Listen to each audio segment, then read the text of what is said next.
Pasaron 3 semanas sin que Julian se pusiera en contacto conmigo, salvo por un breve mensaje dándome las gracias por las fotos.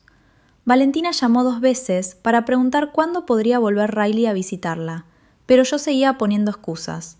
La distancia parecía más segura necesaria. Entonces llegó la carta. Un sobre blanco sencillo con matasellos de una prisión del norte del estado. Me temblaban las manos al abrirlo, sabiendo ya de quién era, antes incluso de ver la letra de Ryan. Megan, mi abogado dice que saldré dentro de 2 semanas. Libertad anticipada por buena conducta. Tenemos que hablar de Riley. También es mi hija. Mi familia ha contratado representación legal para solicitar la custodia compartida. No puedes apartarla de mí. Nos vemos pronto. Ryan. Las palabras se emborronaron mientras el pánico me invadía por completo. Ryan. Iba a salir. Venía por Riley. Había pasado 8 meses creyendo que la distancia y los muros de la prisión nos mantenían a salvo. 8 meses reconstruyendo nuestras vidas sin mirar por encima del hombro. Y ahora iba a volver. Riley estaba en la guardería y no regresaría a casa hasta dentro de 3 horas. Tenía tiempo para pensar, tiempo para respirar, solo que no podía respirar. Llamé a la oficina de asistencia jurídica que había usado al presentar la primera orden de alejamiento. Me pasaron de una persona a otra 4 veces antes de llegar a alguien que pudiera ayudarme. Los casos de custodia son complicados, dijo la abogada con una voz profesional, aunque no carente de amabilidad. Sobre todo cuando el padre tiene recursos económicos. ¿Los tiene? Su familia los tiene. Nunca me aprobaron. Pagarán lo que haga falta. Entonces necesitas una representación adecuada. Nuestra oficina lleva asuntos penales, pero la custodia requiere abogados especializados. Puedo darte algunas referencias, pero no son baratos. ¿Cuánto de no baratos? La provisión de fondos empieza en unos 15.000, más si llega a juicio. $15.000. Yo tendría quizá 3.000 ahorrados de los trabajos de Julian. Ni de lejos suficiente. Le di las gracias y colgué. Después pasé la siguiente hora llamando a los contactos que me había dado. Todas las conversaciones terminaron igual. Sin una provisión de fondos considerable, nadie aceptaría mi caso. El dinero de la familia de Ryan significaba que aquello sería una batalla, y las batallas requerían recursos que yo no tenía. Cuando fui a recoger a Riley del colegio, ya había agotado todas las opciones que se me ocurrían.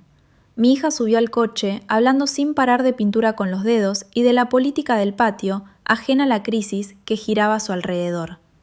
«Mamá, ¿por qué tiene los ojos rojos?» «Solo estoy cansada, cariño», forcé una sonrisa. Hacía un día largo. En casa preparé la cena de forma mecánica. Macarrones con queso de caja, palitos de zanahoria, rodajas de manzana. Riley comía mientras yo movía la comida por el plato, con la mente corriendo entre escenarios imposibles. Ryan conseguiría la custodia compartida, o peor, la custodia completa. Él tenía dinero, apoyo familiar, un expediente limpio. Desde que su puesta en libertad demostraría rehabilitación. Yo tenía una orden de alejamiento basada en incidentes de hacía 2 años y un trabajo fotografiando eventos. Ningún juez nos vería como iguales. Después de acostar a Riley, me senté en el salón, mirando fijamente el teléfono, el contacto guardado, como Julián de Luca, personal. No debía llamar. Enredarme más con él era peligroso, una estupidez. Debía encargarme de esto sola, pero el rostro de Riley no dejaba de aparecer en mi mente. Su sonrisa confiada, su manita dentro de la mía, la forma en que todavía a veces tenía pesadillas con las discusiones a gritos de antes de marcharnos. No podía permitir que volviera a eso. Mi dedo pulsó el botón de llamada antes de que pudiera arrepentirme. Julian respondió al segundo tono. «¿Megan?» Solo mi nombre, dicho con aquella voz baja y controlada. De algún modo me estabilizó. «Necesito ayuda», dije con las palabras atascadas en la garganta. No llamaría si tuviera otra opción, pero no la tengo, y Riley... Despacio. ¿Qué ha pasado? Le hablé de la carta de la amenaza de custodia, de los abogados que no aceptarían mi caso sin un dinero que yo no tenía. Las palabras salieron atropelladas, y 2 semanas de miedo e incertidumbre que había estado reprimiendo, por fin, rompieron la barrera. Julian escuchó sin interrumpirme. Cuando terminé, el silencio se alargó durante varios segundos. «Tu dirección», dijo al fin. ahora mismo. ¿Qué? Dime tu dirección, voy para allá. Le solté el nombre de la calle y el número del apartamento, demasiado cansada para discutir. 30 minutos, dijo Julian. Cierra la puerta con llave. No abras a nadie que no sea yo. Colgó antes de que pudiera responder. 28 minutos después, los faros de un coche barrieron mi ventana. Miré por entre las persianas y vi cómo se detenía el sedán negro. Julian salió del asiento trasero, con Anthony muy cerca detrás de él. Abrí la puerta antes de que llamaran, porque no quería que despertaran a Riley. Julian entró y su sola presencia hizo que mi pequeño apartamento pareciera todavía más pequeño. Sus ojos recorrieron el espacio, catalogando salidas y líneas de visión con una eficiencia practicada antes de detenerse en mí. ¿Dónde está Riley? Dormida, no sabe nada de esto. Bien. Se dirigió a mi sofá y se sentó como si aquel lugar le perteneciera. Enséñame la carta. Se la entregué y observé cómo leía las palabras de Ryan con el rostro inexpresivo. Anthony permanecía junto a la puerta con las manos entrelazadas esperando. Anthony, dijo Julian sin levantar la vista, pon a alguien vigilando este edificio, turnos rotativos. Si Ryan o alguien relacionado con él se acerca a menos de 2 manzanas, quiero saberlo de inmediato. Sí, señor. Anthony sacó el teléfono y salió al pasillo para hacer llamadas. Espera, protesté. No puedes poner gente fuera de mi apartamento sin más. Los vecinos se darán cuenta. Mi casero... Tu casero trabaja para una empresa de administración de propiedades con la que hago negocios. No será un problema. Julian dejó la carta a un lado. Y tus vecinos no se darán cuenta. Mi gente es profesional. La forma despreocupada en que reorganizaba mi vida debería haberme enfurecido. En cambio, sentí que algo se aflojaba en mi pecho. Alguien estaba tomando el control, ocupándose de cosas que yo no podía manejar sola. ¿Y el caso de custodia? Pregunté. Unos guardias fuera no detendrán una orden judicial. No, pero los abogados sí. Julian sacó el teléfono y empezó a desplazarse por sus contactos. Tengo un bufete contratado. Especialistas en derecho de familia. Se encargan de asuntos delicados para mis socios. Julian, no puedo permitirme. Tú no vas a pagar. Levantó una mano cortando mi protesta. Esto es personal. Riley le recuerda a mi madre, a Sofía. Más que eso, ha devuelto luz a la vida de Valentina. Eso la vuelve importante para mí. No puedo aceptar caridad. Algo peligroso parpadeó en sus ojos. No es caridad, es protección. ¿Entiendes la diferencia? La entendía. La caridad implicaba bondad sin ataduras. La protección significaba obligación, posesión. ¿Qué quieres a cambio? Julian me estudió durante un largo momento. Honestidad. Si Ryan vuelve a ponerse en contacto contigo, me lo dices de inmediato. Si algo amenaza a Riley, me llamas a mí antes que a nadie, incluida la policía. ¿Por qué no a la policía? Porque la policía tiene procedimientos, papeleo, retrasos. Yo no. Su voz era suave, pero absoluta. La seguridad de Riley es demasiado importante para dejarla en manos de la burocracia. Anthony regresó y asintió hacia Julian. Hecho. Martínez ya está de camino. Chang toma el relevo a medianoche. Bien. Julian volvió a centrar su atención en mí. Mañana por la mañana a las 10. Mis abogados se reunirán contigo en su despacho. Anthony te llevará. Tengo un trabajo, una sesión con un cliente a las 11. Cancélala. No puedo simplemente... Megan. Julian se inclinó hacia adelante, con la mirada intensa.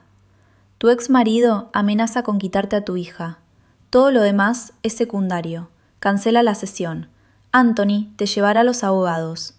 Ellos se encargarán del papeleo y cerraremos la reclamación de custodia de Ryan antes de que cobre fuerza. La certeza en su voz, la confianza absoluta de que podía arreglarlo, hizo que quisiera creerle. Hizo que quisiera ceder el control y dejar que alguien más fuerte librara la batalla. ¿Por qué haces esto?, susurré. ¿De verdad? No la explicación de Valentina o de Sofía. ¿Por qué te importa lo que nos pase? Julian se recostó considerando la pregunta. Cuando habló, su voz llevaba un peso que no le había oído antes. Cuando perdimos a Sofía, yo era joven y arrogante. Creía que mi posición, mi apellido, bastarían para protegerla. Aprendí que no era así. Mi sobrina pagó el precio de mis errores. Se le tensó la mandíbula.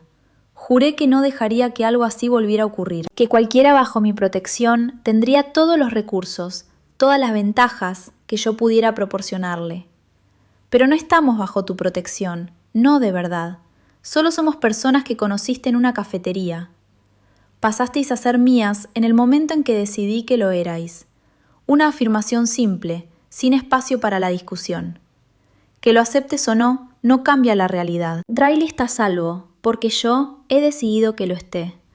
Tú estás protegida, porque yo he decidido protegerte. Esa posesividad debería haberme aterrorizado. En cambio, el agotamiento y el alivio hicieron que me inclinara hacia adelante, con los codos apoyados en las rodillas. No sé cómo darte las gracias. No me las des, solo confía en mí. Julian se puso de pie y se abotonó la chaqueta. Duermo un poco. Anthony estará aquí mañana, a las 9. Estate lista. Se dirigió hacia la puerta y luego se detuvo. De su bolsillo sacó un teléfono distinto al que le había visto usar antes. Esto es para ti. Tiene un único contacto programado, la línea directa de Anthony. Si necesitas ayuda inmediata, lo llamas. Tendrá alguien aquí en cuestión de minutos, o vendrá él mismo. Cogí el teléfono y sentí su peso en la palma. Otra correa, otra conexión con el mundo de Julian. ¿Y si los abogados de Ryan son mejores que los tuyos? La pregunta salió pequeña, vulnerable. La expresión de Julian se suavizó, apenas, y aquel filo peligroso retrocedió. No lo serán. Confía en mí en esto. Ryan quizá tenga dinero familiar, pero yo tengo recursos que él no puede imaginar. Para cuando mis abogados terminen, tendrás suerte si las visitas supervisadas siguen siendo una opción. Después de que se marcharan, fui a ver a Riley. Dormía tranquila, con una mano recogida bajo la mejilla y el pelo rubio extendido sobre la almohada. Mi hija, mi mundo entero, la razón por la que había huido, sobrevivido, reconstruido. Y ahora era la razón por la que me había atado a un hombre cuya protección venía acompañada de cadenas invisibles. Me metí en la cama, pero no pude dormir.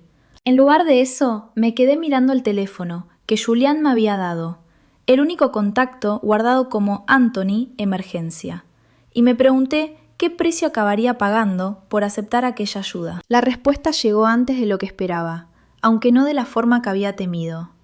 La semana siguiente a mi reunión con los abogados de Julian fue surrealista. Se movieron con una eficiencia aterradora, presentando contramociones incluso antes de que los abogados de Ryan hubieran entregado oficialmente los documentos. Me había sentado en su sala de reuniones, con paredes de cristal, mientras 3 abogados de mirada afilada y trajes de diseñador me explicaban cómo desmontarían sistemáticamente la reclamación de custodia de Ryan. Su libertad anticipada no borra su historial, había dicho con fría precisión la abogada principal, una mujer llamada Victoria Hale. Alegaremos que liberarlo antes solo demuestra que puede seguir normas institucionales, no que sea apto para ejercer como padre. La violencia doméstica documentada, la orden de alejamiento, los 8 meses sin ningún contacto con su hija, todo eso dibuja una imagen clara. Al terminar la reunión, me había sentido cautelosamente optimista, por primera vez desde que recibí la carta de Ryan. Ahora, 2 semanas después, el proceso de custodia seguía avanzando entre papeleo y maniobras legales. Los abogados de Julian me aseguraban que el caso de Ryan se debilitaba cada día. Por primera vez en meses, podía respirar sin el peso constante del pánico aplastándome el pecho. Julian venía a visitarnos con frecuencia, siempre con una razón. Novedades de los abogados, comprobar que los turnos de seguridad de Anthony fueran discretos, dejar bolsas de comida, porque Valentina insiste en que estás demasiado delgada. Cada visita parecía cuidadosamente calculada, con límites profesionales mantenidos, incluso cuando algo no dicho vibraba entre nosotros. Riley lo adoraba. Aquello fue el avance más peligroso, ver cómo mi hija se iluminaba cada vez que aparecía su coche. Había empezado a preguntar cuándo volvería a visitarnos el señor Julian, contando los días entre una aparición y otra. Una tarde, él llegó con libros infantiles italianos, ilustraciones coloridas de castillos y dragones. Debería aprender el idioma, explicó, acomodándose en mi sofá gastado, mientras Riley trepaba a su lado. Ahora forma parte de su herencia, al estar conectada con mi familia. Abrí la boca para discutir que en realidad no estábamos conectadas, que aquel acuerdo era una protección temporal, pero Riley ya estaba pronunciando palabras italianas bajo la paciente guía de Julian, y la protesta murió sin salir. Durante las semanas siguientes, Julian le enseñó a Riley frases básicas. Buongiorno para buenos días, grazie para gracias, ti voglio bene, que él tradujo como me importas, aunque yo sabía suficiente italiano para reconocer que significaba algo más cercano a te quiero. Riley practicaba sin parar, saludando a Anthony en italiano cuando llegaba para las comprobaciones de seguridad, diciéndome buonanotte a la hora de dormir. Tenía 5 años y ya era bilingüe, gracias a un hombre que había entrado en nuestras vidas por accidente. ¿O había sido un accidente? Había empezado a preguntármelo al recordar aquella primera noche en la cafetería, la conveniente oferta de trabajo, el adelanto perfectamente calculado. Julian había admitido que me investigó después de encontrar mi tarjeta de visita. ¿Cuánto había sido casualidad y cuánto cálculo? Ese pensamiento debería haberme inquietado más de lo que lo hacía. El domingo por la mañana, 3 semanas después de la reunión con los abogados, Valentina llamó. «Comida hoy», anunció sin admitir discusión. «A la 1, Julian enviará a Anthony. Es tradición familiar la comida de los domingos. Ahora soy familia». «Valentina, en realidad no somos. Soy familia porque yo digo que soy familia. Ahora vístete cómoda. Comemos en el jardín cuando hace buen tiempo». Colgó antes de que pudiera protestar más. Anthony llegó a las 2:30. Riley llevaba otra vez su vestido morado de mariposas, declarando que era su conjunto de ir a ver a Nona. ¿Cuándo se había convertido Valentina en Nona, en lugar de la señora de Luca? La mansión se veía distinta bajo la luz de la tarde, menos imponente.